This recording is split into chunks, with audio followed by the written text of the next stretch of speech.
All right, so in this video, I wanted to talk about VoucherLeap's advertising analysis tool, and the goal of this tool is to just help people make sense of their Amazon ad spend.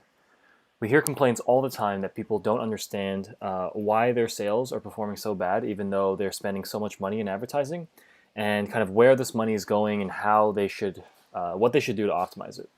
So what we're looking at here is the dashboard for our ads analysis tool, and this is actually a VoucherLeap user who generously offered to let us use their account to just inspect and kind of see how this tool works. And that's why we've actually added this hide data filter so that we don't actually release any of his products to the world, because that's a pretty touchy subject, as you guys probably know.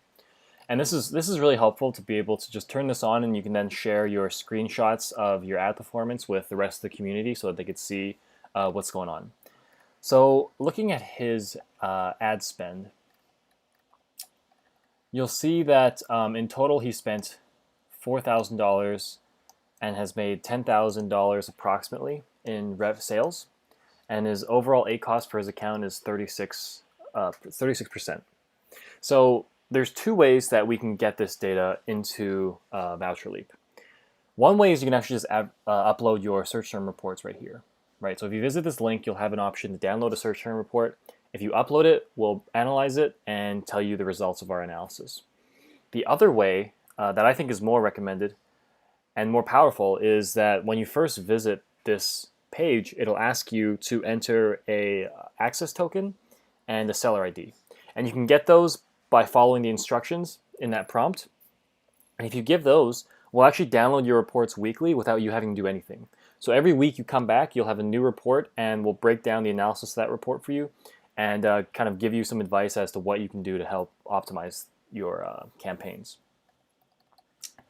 Okay, so you can see here we break this down by campaigns, and this will store every single campaign and all the data as far back as you've started this. So on Amazon, you can actually only look back to like 60 days of data, or I think 90 days of data. We can store all of it, right? We don't actually delete anything. And this will help you get a better sense of how you've been trending more than just 3 months.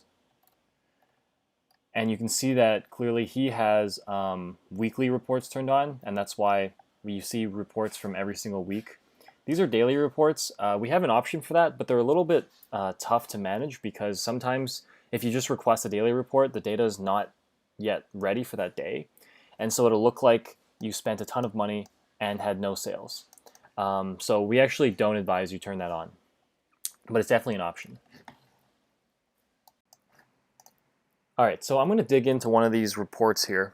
So you'll see that we have a campaign section, and this will break down all your ad spend by campaign name. And this will just be reports that we download on a weekly basis. So if I click through this, it will take me to this page. And I open this page in advance so that I could check this hide data here, so we don't reveal any of this user's products. And so if we take a look through this report, you'll see that it points out basically a summary for us. And it shows a list of top keywords right here for this report and a list of negative keywords. So you see in our top keywords, we're spending $3, almost $3, for almost $10 in sales, right? So that's actually really good. That's a really good ACoS. You see we have a 29%. Now for negative keywords, we're spending $9.50 for $0 in sales, right? So overall, this is a pretty poor report because we have an 85% ACoS. But you see the breakdown is we basically have one good keyword and a few really terrible keywords that are just dragging the performance down. And this is actually a common trend in a lot of these reports that I see, where people don't understand why they're performing so poorly. And when you actually break it down, you'll see that you're spending a ton of money on keywords that just don't make any sense for your product, right? So VoucherLeap right here will highlight it. Now the problem is $52 isn't quite enough money to be able to get a really good idea of which keywords are working well and which keywords aren't. But you see already we've pointed out some obvious ones. But to get a better idea, we can take a look at a long-term, like a long trend of data. And so that's why we want to go over to the campaigns page. So let me click through to one of these. All right, so now let's take a look at the campaigns page. If I click through to one of these campaigns, I will get something that looks like this. Now this is a campaign that hasn't actually spent that much money, but it'll be enough to show you what Voucher Leap can do. So you'll see that here we've pulled in weekly data dating back, well, going back 1 month. And you can see the trends in the ACoS, you can see the trends in total spending and the trends in total sales. And we'll be adding a lot more analytics on these things soon. Here we on the left, or on the right, excuse me, we'll see a list of top keywords and worst keywords.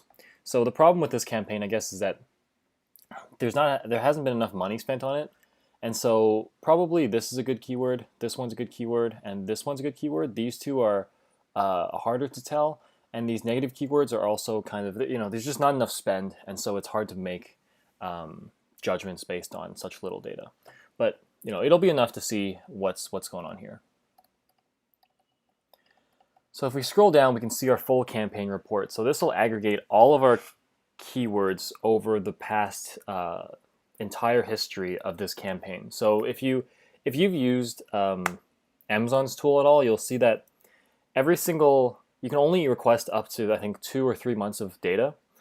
And so you can request in 2 to 3 month intervals. The problem with that is you'll end up having kind of the same keyword being disjointed.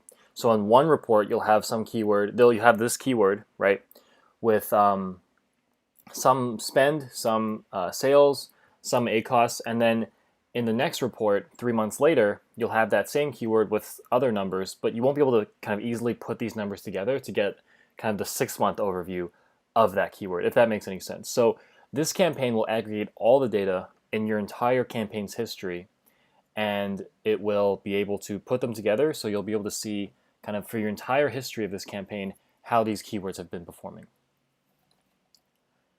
So if we click on any one of these keywords, you'll be able to take a look at the performance over time, right? And this just goes back to like us tracking all the keywords over the entire history. And so this right here, up here, this is our. Oh, also there's 2 graphs. So here you'll be able to see our max bid calculator, right? So basically what we have to put in here is how much profit do we make per item. So let's say we sell an item for $15. It costs us $2 to purchase it. It takes maybe $1 in shipping and then $5 in Amazon fees. So in total that's $8. And if we sell it for $15, then we'd be making a $7 profit. So if we put in $7 here, you'll see it'll automatically figure out what our bid should be so that we break even, right? So this is what our bid should be if we want to break even. If we're bidding more than this, that means that we're going to actually lose money on this keyword. This is based on this keyword's historical performance. So we calculate all of this for you. So let's say actually you don't want to lose money. You want to make at least 10 cents per sale.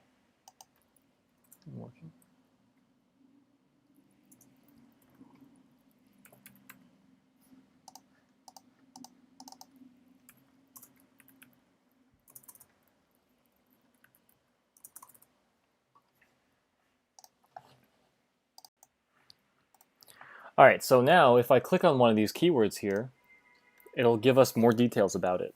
So this will tell us the historical ACoS of this keyword, and it'll also tell us the historical product sales for this keyword, right? And now here we have a max bid calculator, or a bid calculator. And so what we need to know from you in order for this calculator to work is how much do you make on every product without advertising. So if you sell a product for $15 and you spend $2 to buy the product and you spend $1 to ship it here and then maybe $5 for Amazon fees, that's a total of $8 and you're selling it for $15, so you actually make a profit of $7 per item. And that's a reasonably healthy profit, right? And so you'll see immediately this will calculate, this is your max bid. So 36 cents is the max bid that you can bid on this keyword without losing money based on your performance of this keyword. If you had a really low ACoS, then you could actually bid more. But based on the historical performance of your keyword, in this campaign, this is the maximum amount that you can bid per click on this keyword. So this will actually let you change anything so that you can see kind of how to optimize your campaigns. So maybe you don't want to break even, right? So maybe you don't want to just make $0 per sale. You want to actually make at least $1. So if we change this to $1, you'll see that the max you can bid is actually just 31 cents, right? If you want to make at least, say, $3, now you can only bid 21 cents, right? And so you'll be able to see at a high level if you're overbidding, if you're underbidding, and this will actually warn you about any keywords that you're drastically overbidding for and any keywords that you're drastically underbidding for.